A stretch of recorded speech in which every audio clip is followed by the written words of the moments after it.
Hello everyone. In today's lecture, we are going to see web browser forensics tools.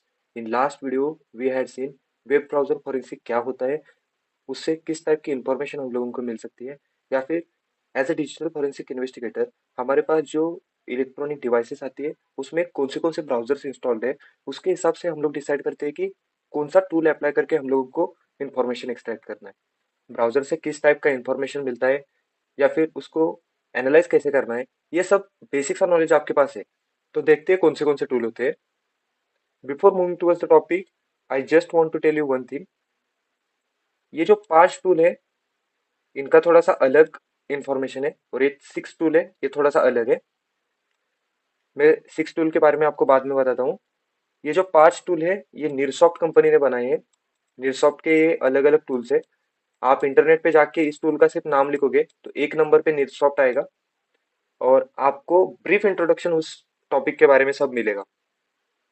ये tool कौन से operating system पे work करता है, कौन से ब्राउजर के साथ वर्क करता है। मोस्ट कॉमनली हम लोग पकड़ के चलते हैं Google Chrome, Mozilla Firefox and internet explorer, जिसे हम लोग माइक्रोसॉफ्ट एज बोलते हैं। ये बेसिक 3 सॉफ्टवेयर है। ये मोस्ट कॉमनली कंप्यूटर्स में इंस्टॉल्ड रहते हैं। और 6 टूल के बारे में मैं आपको बाद में ही बताता हूँ, वो थोड़ा सा अलग ही है। ये जो 5 टूल्स ऊपर बताए गए हैं, इनका जैसा नाम है वैसा ही उनका काम है। कुछ हार्ड कंसेप्ट नहीं है या फिर कुछ डिफिकल्ट रहेगा, ऐसा कुछ नहीं है। आपको अगर इन डेप्थ इस टॉपिक में जाना है तो आप डायरेक्ट वेबसाइट पे जा सकते हो निरसॉफ्ट के, या फिर सिर्फ इस टूल का नाम लिखोगे ना तो एक नंबर पे जो लिंक आता है वही उस टूल का डिटेल्ड इंफॉर्मेशन देगा आपको, या फिर आप इंस्टॉल करके भी देख सकते हो। आपके ब्राउजर पे आप फोरेंसिक परफॉर्म कर सकते हो। तो हम लोग देखते हैं वेब कैशे इमेज इन्फो में क्या आता है। ये देखो, वेब कैशे इमेज इन्फो का लेआउट है। जैसा मैंने आपको पहले ही बोला कि निरसॉफ्ट का टूल है internet explorer, that is Microsoft Edge, Google Chrome and Firefox के लिए यूज किया जाता है। अभी ये इन्फॉर्मेशन टिल 5th टूल आपको कॉन्स्टेंटली रखना है। हर टूल का नाम लिखोगे तो इसमें वो बेसिक सा इन्फॉर्मेशन आएगा ही, मैं वापस आपको नहीं बताने वाला। तो ये वेब कैशे इमेज इन्फो काम कैसे करता है। It search and list all JPEG images with EXIF Meta data information stored inside the cache folder. Cache folder में जो EXIF इंफॉर्मेशन स्टोर किया जाता है उसको एनालाइज करने का काम करता है। EXIF क्या होता है? EXIF stands for Exchange Image File Format. It holds information about JPEG images like which camera device is used to take this photo, time and date when and where this picture was clicked। तो आपको यहाँ पे दिख सकता है कि ऐसा समझो कैशे फोल्डर में हम लोगों को हिस्ट्री मिला है।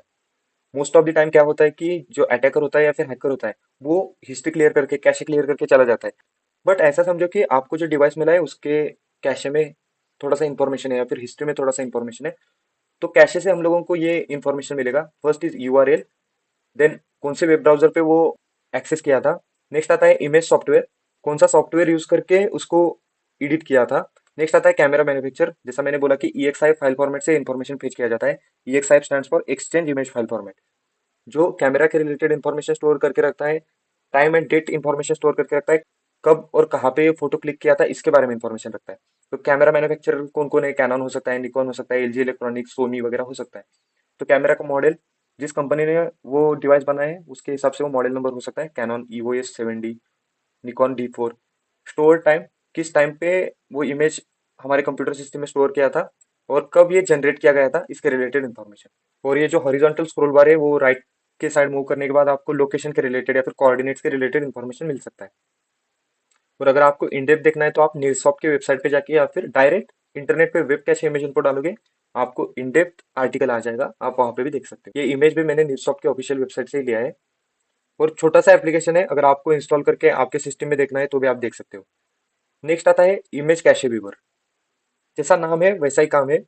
Scan cache folder of all browsers and list all images founded inside. कौन से ब्राउजर के लिए यूज किया जाता है ये तो आपको पता है, किसने डेवलप किया ये तो आपको पता है। काम क्या होता है? कैशे फोल्डर को स्कैन करना एंड उसके अंदर जो इमेजेस मिलती है उनको एनालाइज करना। यहाँ पे देखते हैं इमेज कैशे व्यूअर, इसमें URL है, वेब ब्राउजर कौन सा यूज किया ये इसके रिलेटेड इन्फॉर्मेशन है। कंटेंट टाइप JPG हो सकता है, PNG हो सकता है, GIF हो सकता है, अलग अलग फाइल फॉर्मेट्स होते हैं, इसके रिलेटेड इन्फॉर्मेशन हम लोगों ने पहले ही लिया था। देन इमेज का टाइम, हम लोगों ने ब्राउज कब किया था उसका टाइम, एंड फाइल का साइज। इतना इन्फॉर्मेशन हम लोगों को इमेज कैशे व्यूअर से मिल सकता है। ये इमेज टाइम मतलब इमेज टेकन टाइम है। अभी यहाँ पे देखोगे तो आपको थोड़ा सा क्लोज डेट दिख रही है, मतलब 24 to 14 और 25/2/14। बट यहाँ पे देखोगे तो आपको समझेगा कि 20/4/2007 में लिया था और एक्सेस किया है 25/2/2014 को। तो ये टाइम ऑफ इमेज टेकन है और ये ब्राउजिंग टाइम है और ये फाइल साइज तो आपको पता है। तो इतना सारा इंफॉर्मेशन इमेज कैशे व्यूअर में आता है। Next is browser add on view. जैसा नाम में आपको समझ रहा है, एड ऑन के रिलेटेड कुछ तो होगा, वैसा ही उसका काम है। Display all add ons that is extension installed on the browser. अलग अलग ब्राउजर पे कौन से एड ऑन इंस्टॉल्ड है इसके रिलेटेड इन्फॉर्मेशन देता है। अभी एड ऑन किस टाइप के होते हैं इसका नॉलेज आपको नहीं है तो ऐसा बता सकते हैं कि कस्टमाइज वे से ब्राउजर अगर हम लोगों को एक्सेस करना है तो हम लोग उसमें एड ऑन ऐड करते हैं। For example image to PDF converter का एड ऑन हो सकता है। डायरेक्टली अगर आपने इमेज का कोई स्क्रीनशॉट लिया तो उसको पीडीएफ फॉर्मेट में सेव करने का एड ऑन हो सकता है। ऐसे बहुत सारे एड ऑन्स होते हैं, या फिर एड ब्लॉकर हो सकते हैं। तो ऐसे टेक्निक्स हम लोग जो ब्राउजर को कस्टमाइज करने के लिए यूज करते हैं उसे हम लोग एड ऑन बोलते हैं। और आपको तो पता ही रहेगा कि फायरफॉक्स एंड क्रोम ब्राउजर्स में हम लोग more than one user profile use करते हैं। मतलब ऐसा भी हो सकता है कि मेरे पास 4 ईमेल अकाउंट है तो मैंने 4 प्रोफाइल बना के रखे और एक गेस्ट का प्रोफाइल भी बना के रखा है। वहां पे मैं जो अनवांटेड चीजें हैं या फिर जो ज्यादा इंपॉर्टेंट नहीं है ऐसे काम में गेस्ट प्रोफाइल में करता हूँ। बट जो कॉलेज का लॉगिन है या फिर ऑफिस का लॉगिन है या फिर पर्सनल लॉगिन है उसको मैंने यूजर प्रोफाइल में रखा है। तो ये क्रोम फीचर देता है आपको। क्रोम आप ओपन करोगे तो आपको वहां पे प्रोफाइल आइकन दिखते हैं, किस प्रोफाइल पे शिफ्ट करके आप काम करना चाहते हो। और अगर किसी यूजर ने more than one profile for each browser डाल के रखा है तो इसको स्कैन करने का या फिर मल्टीपल प्रोफाइल से एड ऑन दिखाने का काम ब्राउजर से एड ऑन व्यू करता है। तो इस ब्राउजर एड ऑन में किस टाइप का इन्फॉर्मेशन आता है? फर्स्ट आता है आइटम आईडी, इसे हम लोग प्रोफाइल आईडी भी बोल सकते हैं या फिर प्रोफाइल का नाम बोल सकते हैं। नेक्स्ट आता है स्टेटस, जो एड ऑन था वो ऑन था कि ऑफ था, इनेबल था कि डिसेबल था, या फिर स्टेटस हम लोगों को अननोन था। इसके रिलेटेड इन्फॉर्मेशन स्टेटस में शो किया जाएगा। देन वेब ब्राउजर कौन सा था, क्रोम था कि फायरफॉक्स था, इंटरनेट एक्सप्लोरर था, इसके हिसाब से दिखा सकता है। अभी यहाँ पे देखो फायरफॉक्स के रिलेटेड मल्टीपल प्रोफाइल्स है तो उसके रिलेटेड मल्टीपल डेटा हम लोगों को यहाँ पे शो हो रहा है। एड ऑन टाइप एक्सटेंशन था, प्लगइन था। एक्सटेंशन मीन्स हम लोग ब्राउजर से डाउनलोड करके उसको हमारे ब्राउजर में ऐड करते हैं। एक्स्ट्रा फीचर प्रोवाइड करने के लिए एक्सटेंशन का यूज किया जाता है। प्लगइन्स मतलब उस ब्राउजर ने वो फीचर दिया रहता है, हम लोगों को सिर्फ ऑन ऑफ करना रहता है, तो उसे हम लोग प्लगइन बोलते हैं। तो एक्सटेंशन एंड प्लगइन का डिफरेंस आप लोगों को समझा रहेगा। देन आता है किस टाइप का काम करने के लिए उसको यूज किया गया था। जीमेल के रिलेटेड कुछ काम हो सकता है, डीओएम इंस्पेक्टर, मतलब अलग अलग यूज केसेस के लिए अलग अलग एड ऑन हो सकते हैं, एक्सटेंशन हो सकते हैं। नेक्स्ट आता है वर्जन, ब्राउजर का कौन सा वर्जन था या फिर एड ऑन का कौन सा वर्जन था, इसके रिलेटेड इन्फॉर्मेशन, क्योंकि एड ऑन्स भी अपडेट होते रहते हैं। और यहाँ पे डिस्क्रिप्शन है, मतलब इस हॉरिजॉन्टल स्क्रॉल बार को अगर हम लोग शिफ्ट करेंगे ये साइड थोड़ा तो आपको समझ जाएगा कि कुछ तो डिस्क्रिप्शन है उस एक्सटेंशन के बारे में। तो इतना सारा information browsers add ons view में आता है। ये भी एक नीरसॉफ्ट का टूल है। Next tool is my last search. जैसा उसका नाम है वैसा ही काम है। Scan web history, cache folders and retrieve all search queries made previously by the suspect or user. This tool is used to know what a suspect was searching, on which website or on which platform he was searching, and at what time. इसके related complete information हम लोगों को my last search tool में मिलता है। Like यहाँ पे हम लोग देख सकते हैं सर्च टेक्स्ट, उसने क्या सर्च किया था, Windows, hello world, password recovery, freeware utilities, NirSoft. तो ये फॉर एग्जांपल हम लोग ले सकते हैं। देन सर्च इंजन कौन सा यूज किया था, मतलब क्या हो सकता है कि ब्राउजर हम लोग कुछ अलग यूज कर रहे हैं और सर्च इंजन कुछ अलग यूज कर रहे हैं। मतलब फायरफॉक्स ओपन करके हम लोग याहू का सर्च इंजन यूज कर रहे हैं, गूगल का सर्च इंजन यूज कर रहे हैं, वो डिपेंड करता है। सर्च टाइम, आपने किस टाइम पे वो क्वेरी इंटरनेट पे डाली थी। नेक्स्ट आता है वेब ब्राउजर। जैसे मैंने आपको बोला कि वेब ब्राउजर अलग होता है, सर्च इंजन अलग होता है। गूगल क्रोम अगर ओपन करते हो तो डायरेक्टली गूगल का सर्च इंजन आता है। नेक्स्ट आता है हिट्स, कितने टाइम आप लोगों ने वो वेबसाइट खोली थी या फिर क्लिक किया था। और राइट शिफ्ट करोगे तो यूआरएल वगैरह भी मिल सकता है। तो इतना सारा इंफॉर्मेशन हम लोगों को my last search tool use करके मिलता है। ये भी एक निरसॉफ्ट का टूल है, यहाँ पे लिखा है देखो। नेक्स्ट टूल आता है वेब ब्राउजर पास व्यू। नाम में पास व्यू लिखा है तो आपको समझा रहेगा कि इसका यूज किस लिए किया जाता है। It is a general password recovery tool that use to reveal the passwords. मतलब अगर किसी का हिस्ट्री हम लोगों को मिला है या फिर कैश हम लोगों को मिला है तो अलग अलग एप्लीकेशन पे हम लोग जो पासवर्ड यूज करते हैं उसके रिलेटेड इंफॉर्मेशन फेच करने का काम वेब ब्राउजर पास व्यू करता है। ये भी एक नेरसॉफ्ट का टूल है। मोस्ट कॉमनली मोजिला फायरफॉक्स के ऑल वर्जन के साथ गूगल क्रोम, सफारी, ओपेरा ऐसे वेब ब्राउजर के साथ इसको यूज कर सकते हैं। तो यहाँ पे आप देख सकते हो वेब ब्राउजर पास व्यू के रिलेटेड इंफॉर्मेशन।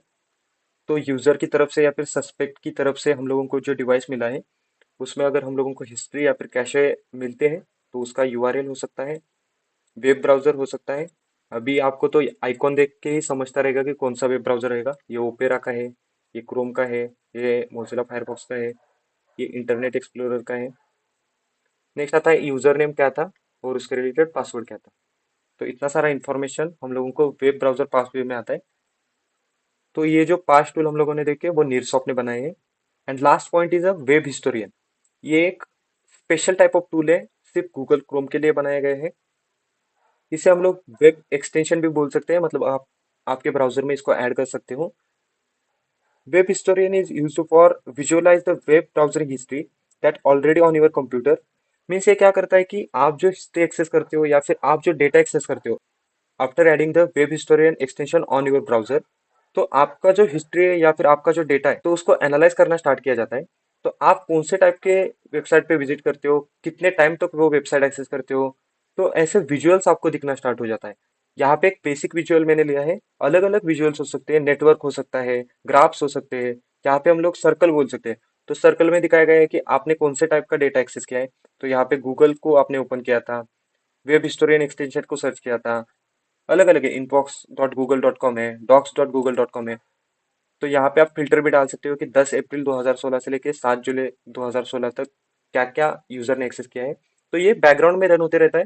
तो ऐसे टूल्स यूज करके भी डिजिटल फॉरेंसिक इन्वेस्टिगेटर को थोड़ा सा मीनिंगफुल इन्फॉर्मेशन मिल सकता है। कभी कभी क्या होता है कि जो डिवाइस हम लोगों को मिला है उसके बैकग्राउंड में ये टूल रन होते रहता है, यूजर को पता नहीं होता या फिर उसने उसके यूज के लिए इसको इंस्टॉल किया रहता है। लेकिन as a digital forensic investigator हम लोगों को भी ये टूल दिखता है उसके ब्राउजर में, तो हम लोग यहाँ से भी डेटा एनालाइज कर सकते हैं। डिजिटल इन्वेस्टिगेटर का काम क्या है, जहां से भी एविडेंसेस मिले वो कलेक्ट करना। तो ऐसा अगर टूल उस ब्राउजर में इंस्टॉल्ड है तो वहां से भी एविडेंसेस या फिर मीनिंगफुल इंफॉर्मेशन फेच किया जा सकता है, केस के साथ रिलेट किया जा सकता है। तो आप भी ये टूल आपके ब्राउजर में इंस्टॉल कर सकते हो। लॉन्गर टाइम तक आप ब्राउजर यूज करोगे तो आपको ऐसे ग्राफ्स वगैरह दिखना स्टार्ट हो जाएगा। ये डायरेक्ट नहीं दिखेगा, या फिर कभी कभी ऐसा भी हो सकता है कि प्रीवियस हिस्ट्री को लेके आपको ग्राफ चाहिए क्या, या फिर नेटवर्क बनाना है क्या, या फिर कैसे होता है कि लिंक को क्लिक करने के बाद क्या एक्सेस करते हो। फॉर एग्जाम्पल आप हमेशा गूगल सर्च करते हो, उसके बाद फेसबुक पे जाते हो, इंस्टाग्राम पे जाते हो, स्पॉटिफाई पे जाते हो, या फिर कुछ स्टडी रिलेटेड कंटेंट एक्सेस करते हो। तो उसके रिलेटेड भी ऐसे लिंक बनना स्टार्ट हो जाता है। तो यहाँ पे गूगल रहेगा, यहाँ पे फेसबुक रहेगा। फेसबुक में भी आप अगर क्रिकेट के पेजेस देखते हो तो क्रिकेट रहेगा। वहां पे भी जाके किस यूजर को एक्सेस करते हो इसके रिलेटेड इन्फॉर्मेशन रहेगा। तो ये सब ग्राफिकल टूल्स या फिर विजुअलाइज करके आपको दिखाया जाता है। इसके लिए वेब हिस्टोरियन टूल यूज किया जाता है। और ये जो वेब हिस्टोरियन है वो गूगल क्रोम के लिए बनाए गए हैं। ये गूगल क्रोम का एक एक्सटेंशन है। तो इतना सारा information web browser forensic tools में आता है। सेमेस्टर एग्जाम्स में 5 मार्क के लिए या फिर 10 मार्क के लिए क्वेश्चन पूछा जाता है। जैसा नाम है वैसा ही काम है। आपको जो याद आता है वो आप वहां पे लिख सकते हो, इतना डेप्थ में जाने की जरूरत नहीं है। मैंने जो बेसिक इन्फॉर्मेशन दिया वो मोर देन इनफ है। That's it in this video. Thank you.